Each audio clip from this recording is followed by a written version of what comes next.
ልጆች እንግዲህ ሰሞኑን በትግራይ ክልል በነ ደብረጽዮን የሚመራው ቡድን መፈንቅለ የክልል መንግስት አድርጓል። ይህንኑ ተከትሎም የተለያዩ ሹመቶችን የሰጠ ቢሮም ቀምቶ ከነ ጀነራል ታደሰ ወረደ ቢሮም ቀምቶ ወደ ቢሮ መግባቱን እየሰማን ያለነው። በእርግጥ አሁን ትግራይ ክልል ምን እየተካሄደ እንደሆነ አይደለም በእኔ ደረጃ የፌዴራሉን መንግስት 100% ወይም ሙሉ በሙሉ በሚባል ደረጃ መረጃ ያለው አይመስለኝም። እኔ እጠራጠራለሁኝ። ምክንያቱም እነዚህ ሰዎች በምድር ላይ የሚሰሩትና ውስጡን የሚሰሩት ነገር የተለያየ ስለሆነ ይሄ በነ ሞንጆሪኖ ወይም ደግሞ በነ ዶክተር ደብረጽዮን እየተካሄደ ያለው መፈንቅለ መንግስት ኦልሞስት ተጠናቆ ወይም አሮጌውን የምክር ቤት አባላቶችን ወደ ስራ መልሶ ንግግሮችን መግለጫዎችን መስጠት ጀምሯል። ዛሬ እንደውም የሰማሁት ምክትል አፈጉባኤዋ የተለያየ መግለጫ መስጠቷን፣ ምክር ቤቱ ወደ ስራ መመለሱን፣ አመራሮች ስራ መጀመራቸውን ገልጻለች የሚል ሶሻል ሚዲያ ላይ አይቻለሁኝ። እንደ አጠቃላይ አሁን የትግራይ ክልል ወይም የህወሓት ቡድን ክልሉን ከፌዴራሉ መንግስት ቁጥጥር ውጪ ለማድረግ ጥረት እያደረገ ያለ ይመስለኛል። እንግዲህ ምን አይነት የግንኙነት መስመር እንዳለ እርግጠኛ አይደለሁም። ምክንያቱም ከዚህ ቀደም የነበረ የግንኙነት መስመር በጀነራል ታደሰ ወረደ በኩል ፕሪቶሪያ ላይ መሰረት ያደረገ ነው። የአሁኑ የፕሪቶሪያን ቀዶ የጣለ ሌላ አይነት ወይም ደግሞ ከዚህ ቀደም የጨረቃ ምርጫ ወይም የጨበራ ምርጫ የተባለውን ወደ ስራ የመለሰ ቡድንና አካሄድ ወይም መንግስት ነው ማለት እንችላለን። መንግስት እንኳን ማለት አንችልም። አንድ የተደራጀ ሽፍታ ወይም ጋንግ በጉልበት ስልጣን እንደያዘ ነው የምቆጥረው። እኔ ይሄ ነገር እንዴት ይታያል ነው። አንድ ሰራዊት አሰልጥኖ ይዞ ሚሊሻም ቢሆን ማለት ነው ማህተም ቀምቶ ከፌዴራሉ መንግስት ፍቃድና ትዕዛዝ ውጪ የክልሉን መንግስት የሚቀይር ከሆነ ለሌሎቹ ክልሎችና ታጥቆ ለሚንቀሳቀሱ ሌሎች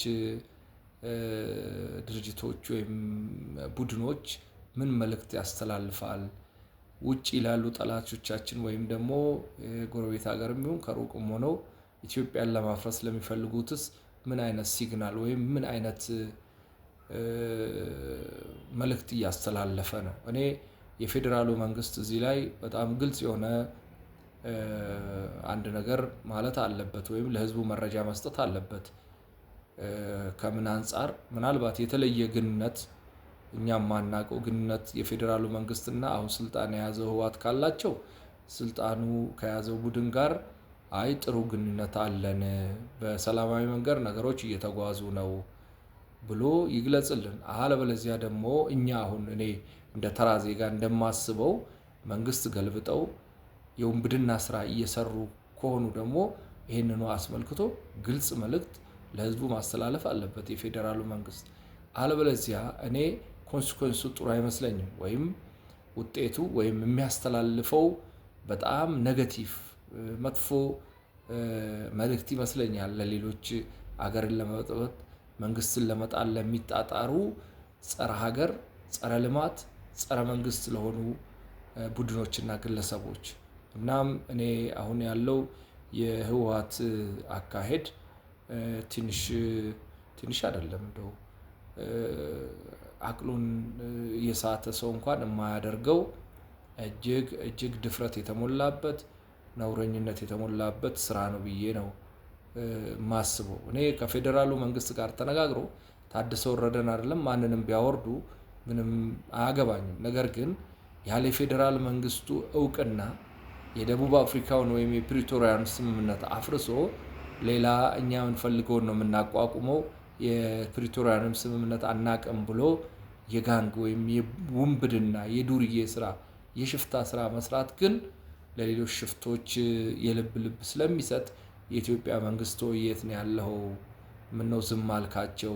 እርምጃ እንኳን ባትወስድ የኢትዮጵያ ህዝብ በእነሱ ስራ እኔን ጨምሮ ብዙ ሰው የተበሳጨ ይመስለኛልና ይሄን ብስጭታችንን የሚያረጋጋ ነገር አንደኛ አይ በቃ ስሙዝሊ ነገሮች ወዳልሆኑ መንገድ እንዳይሄዱ ቀደም ብዬ እንዳልኩት ማለት ነው ከአሁን ስልጣን ያስኩ ከሚለው ቡድን ጋር እየተነጋገርኩ ነው ከሆነ እሱን ይንገረን።